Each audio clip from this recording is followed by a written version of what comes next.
first 25 years of television. The story of an experiment which has grown to this, of an achievement which has... BBC Television Centre, April the 14th, 1961. The crowning television operation in our Jubilee year, linking Britain with Eurovision and Intervision. Hello, Talford Hill. Hello. You have the signals from Brussels. OK. Hello, Brussels. Hello, Bruxelles. Tout va bien chez vous? An awe-inspiring Hello, Copenhagen. for him. Is all well with your signals from Moscow? Right-ho, thank you. Stockholm, all OK? Reaching out across the frontiers of Europe and into Russia to see, by television, the first spaceman return. To see it when it happened, as it happened.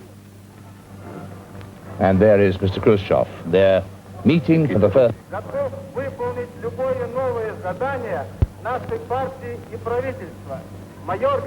Everything has been going on according to plan in this spaceship. When did it all begin, this wonder of television, Eurovision, Intervision? We must go back in time, back 25 years to the first public high-definition television service in the world, to London, to an experimental station at Alexandra Palace. At first, 2 systems of television were tried, one of them the mechanical method, pioneered by John Logie Baird. But some 30 years before, in 1908, an English scientist, Campbell Swinton, had prophesied. This part of the problem of obtaining distant electric vision can probably be solved by the employment of 2 beams of cathode rays, one at the transmitting and one at the receiving. This was the electronic theory. Could it be done? By the early 1930s, a team of brilliant scientists, led by Isaac Schoenberg, had made the theory into engineering certainty. And by 1936, their discoveries were under test in London. And in November 1936, the world's first regular television service began. A few experimental cameras, 2 small studios, and about 300 viewers, all in London. The news will slip along the silver screen, and just for entertaining you with something new, the stars will then be seen. There's joy and store, the world is at your door. The first programs were simple. Singers, fashion shows. The wrap with this bathing suit worn by Maquette is of silver silk oilskin. The bathing suit is telescopic and adapts itself to any figure. The colors are grey, white, black, and a square plate. Talks on art and sculpture by John Piper. This is a carving by the young English sculptor Henry Moore. Moore is a Yorkshireman in his 30s, and he has a rapidly rising reputation. BBC Television. This is the switchboard of Picture Page, a topical... And a magazine program. Visitors, types, and personalities. You're through.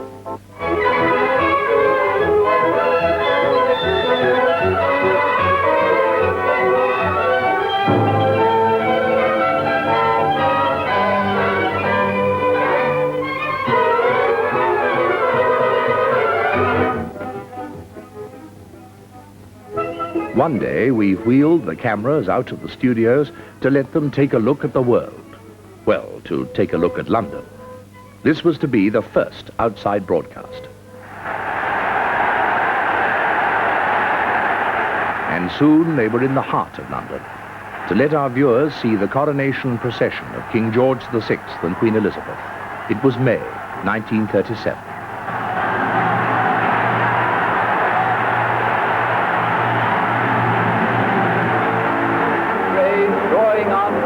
Almost unbelievable stagecoach with their Majesties, the King and Queen.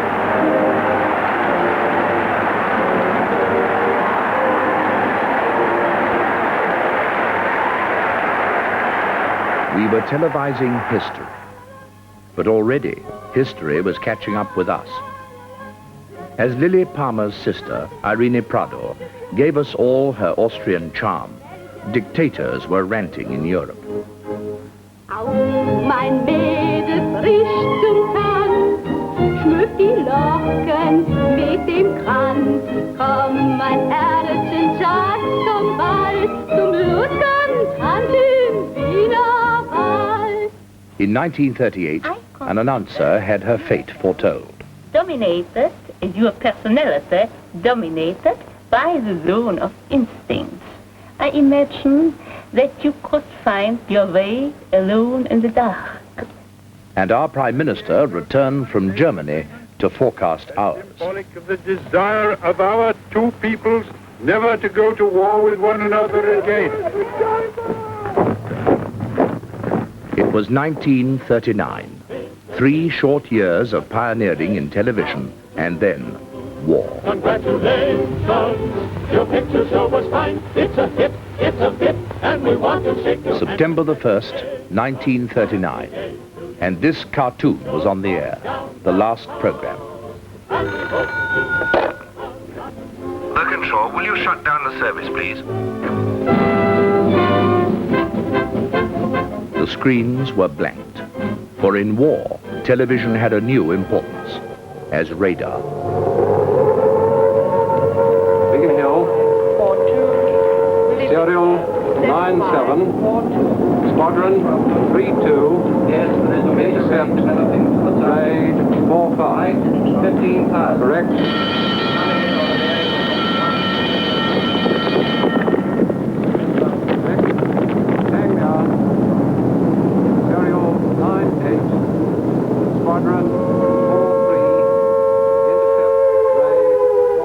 Peace came.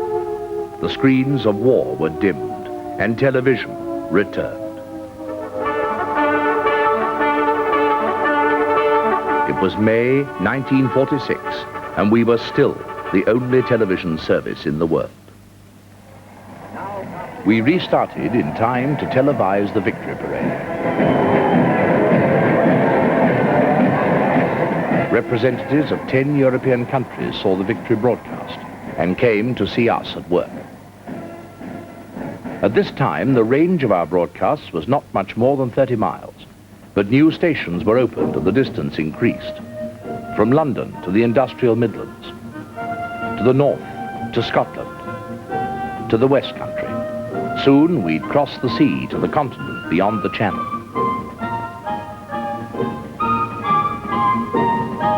The new cathode ray tube, a micro-engineering feat, requiring 1 million identical holes per square inch with a dividing line finer than a human hair. And the rough, heavy work of laying coaxial cable to link the distant transmitters.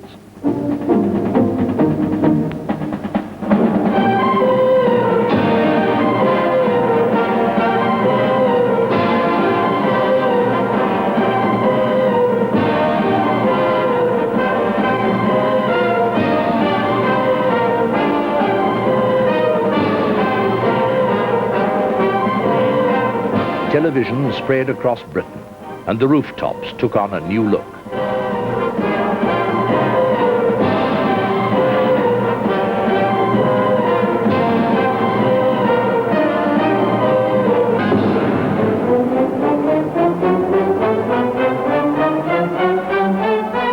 And a headquarters befitting this growing adventure, Television Centre, the most modern television building in the world. How did we use this scientific marvel? Well, as often as we could, we made it do what only television can do. Bring to our viewers great events and from where they happen.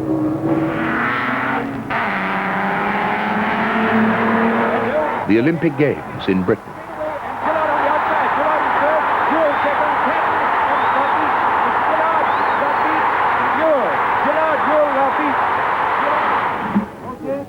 The Olympic Games on the continent.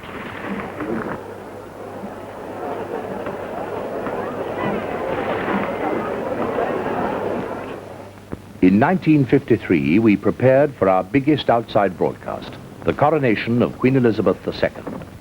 5 cameras inside Westminster Abbey, 16 cameras along the processional route.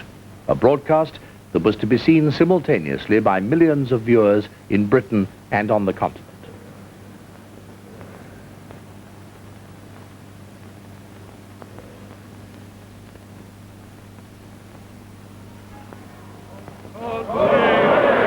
All Britain watched, and the Queen was in fact crowned, as the ancient service says, in the sight of all her people.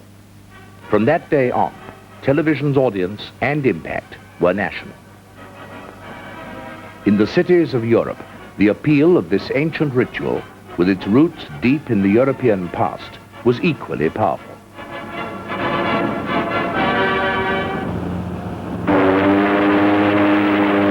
And then a series of first-time-ever transmissions. The first live television broadcast from a ship.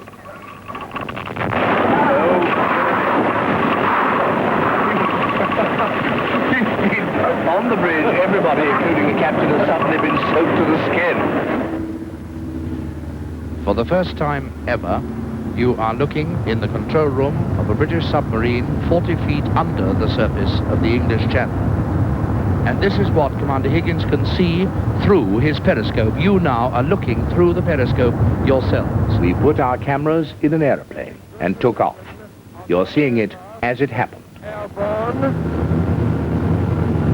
About 20 feet.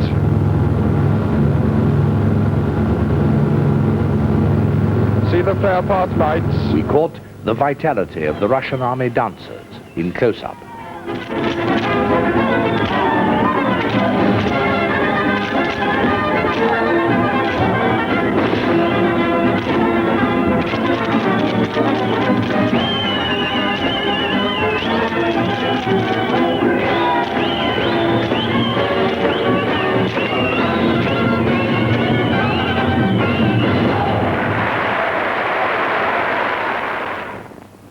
In science, we took our cameras into an operating theater to watch a surgeon perform a heart operation. Now the blood is taken out of the heart, and we're going to have a look at the heart for the first time now. We can see the surgeon is just about to place through the right atrium, that's where that clamp is, just about to place in the right atrium a tube which will take the blood out of the great vein. We pointed our cameras at the skies to record the eclipse of the sun. And now is totality. You can see, I think, the big plume stretching out from the eclipse disk of the sun. The prominences stand out very clearly indeed, and some of the tufts also show up. And at Christmas, by television, the Queen spoke to her people in their own homes. This is London. Her Majesty the Queen. Happy Christmas. 25 years ago, my grandfather broadcast the first of these Christmas messages. Today is another landmark, because television has made it possible for many of you to see me in your homes on Christmas Day. Now to a totally different aspect of our programs, entertainment. We started with the traditions of variety and created new television forms of our own. For instance, visual humor.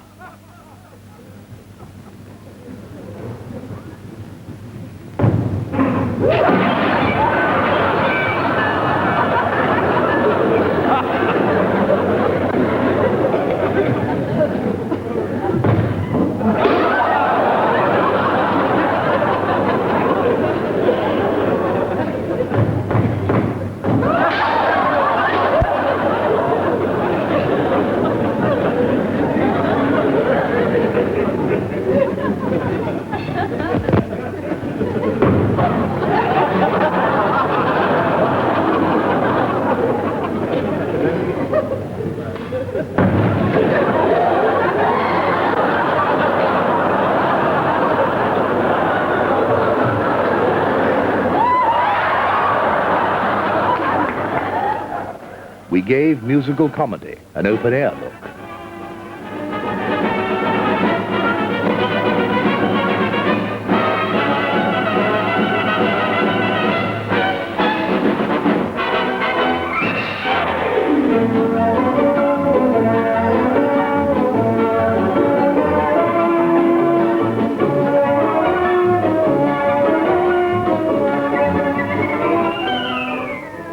And this the black and white minstrel show was voted the best television show in the world at Montreux in 1961. To meet you, there's a mansion house to greet you. Where is that? Where you home in Tennessee? I wish I was in Dixie. Hooray, hooray! In Dixieland, our big boys stand to live and die in Dixie. Away, away! Away down south to Dixie. Away, away! Away down south to Dixie. The Camptown ladies sing this song. Do-da, do-da. The Camptown racetrack 5 mile long. Do-da, do-da, day. I went down there with my hat caked in. Do-da, day, do-da, day. Do-da, do-da, day. I went back home with a bucket full of tin. Do-da, do-da, day. Run, run, oh, run, run, run, oh, day. Oh, take my money and a bump in neck. Somebody tell to me. Do-da, do-da, day, do-da, day.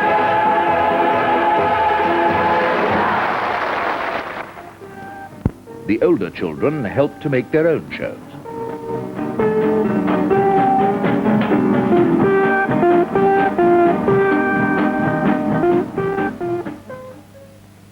And for the very young, puppets.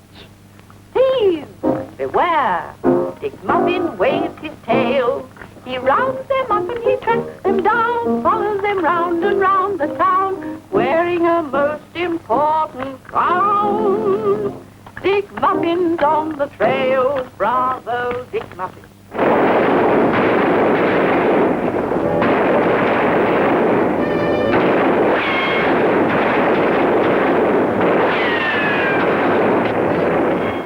The Western, of course, is a universal favorite.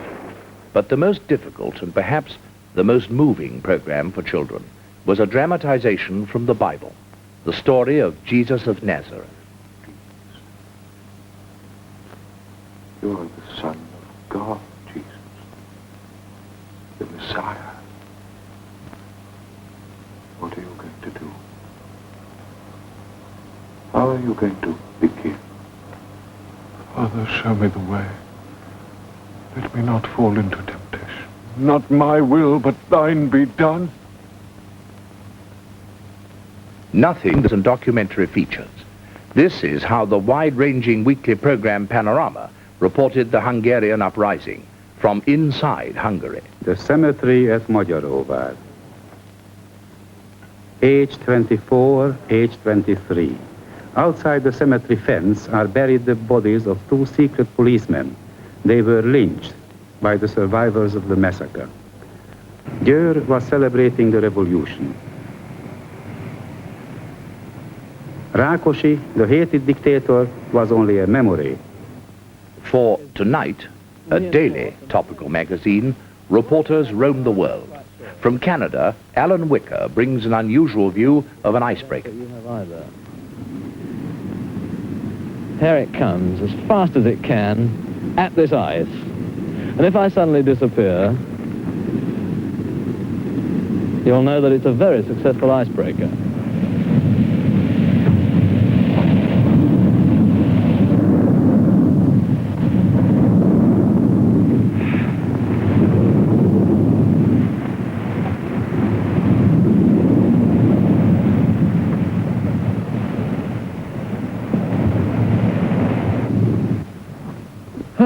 Well, all right, so it's a successful icebreaker. For Zoo Monitor, a fortnightly program devoted to the arts, visits the studio of the world-famous sculptor Henry Moore. 25 years before, on the television screen, John Piper had spoken of Moore's rising reputation.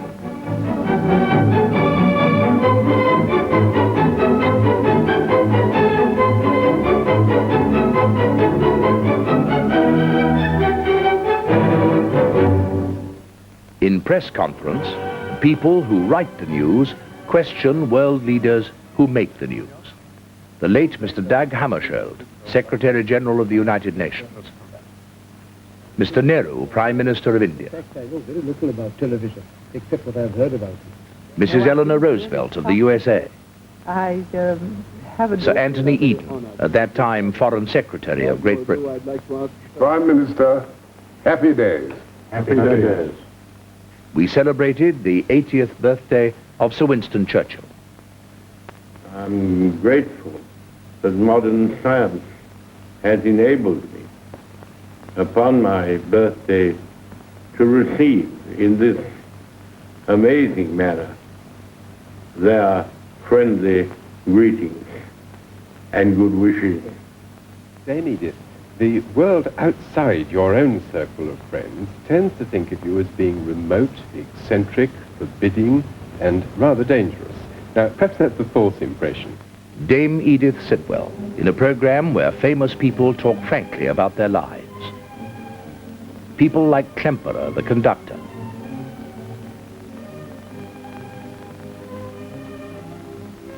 Simone Signoret, the French actress. And Lord Reith, first Director General of the BBC. I don't think that I ever had, nor yet have, doubts about fundamentals. One sat more easily to certain points of dogma and doctrine as one got older, but as to fundamentals, no change. The biggest and most complicated current affairs program is the broadcast of the general election. In reporting, minute by minute, the changing state of the polls, the BBC's policy has to be objective and accurate and unbiased. It favors no political party, and its independence has been established under a royal charter. In all its programs, the BBC is independent of government, of commercial interests and advertising, and its income comes from its audience through license money. The license to operate a radio and television receiver is obtained from the local post office. A combined radio and television license costs £4, and this year 11 million television licenses were bought. And at Broadcasting House, headquarters of the BBC, the British people are represented by a board of governors appointed by the Queen in council. The governors, drawn from a wide field of public interests, including the arts and education, meet regularly with the Director General to discuss and to decide the policy and the affairs of the corporation. That's on November the 2nd, and the arrangements will be very much the same as the arrangements we had for the Queen Mother's visit a few months ago. As for the Prime Minister, they discuss the whole range of our output. Current affairs, the arts, drama. And what about drama? Hundreds of plays a year, memorable among them perhaps George Orwell's scathing indictment of dictatorship, 1984.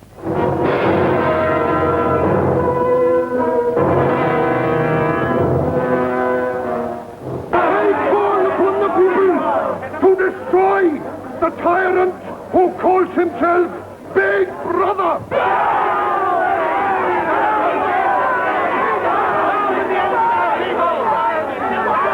Down with them! Down with the enemies of the party!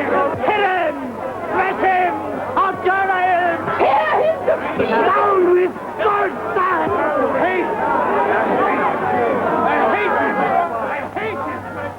I hate Big Brother.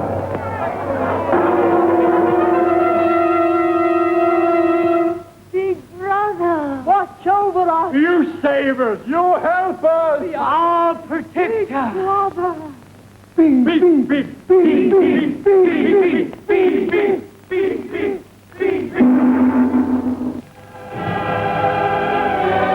Menotti's dramatic opera, The Saint of Bleecker Street.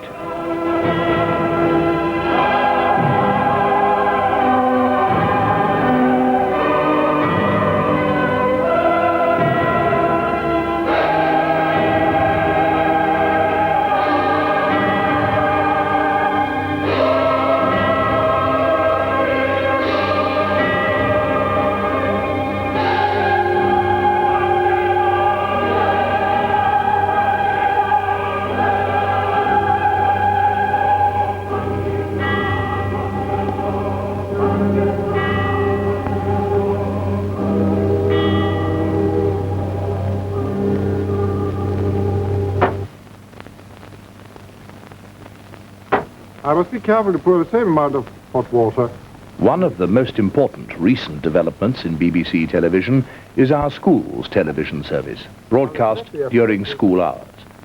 The visual attraction of picture and story and the clarity of demonstration help the school teachers to do their job. Both my electrical thermometers right up to the teapots, same distance away from each. Now I want you to watch the dials. Well, what do you notice? Which teapot is radiating more heat? Well, you can see quite plainly that the black one is winning. In other words, the black teapot... To educate, to inform, and to entertain by the magic of television. To be independent and impartial, to act with responsibility, to serve the best interests of the people. These are our aims.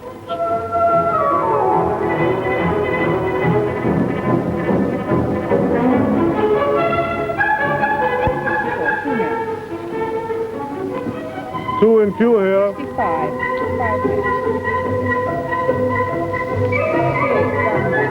Fumigray. 66. One next. Chief Inspector House. Do you mind? I have a word with her. It's an important line.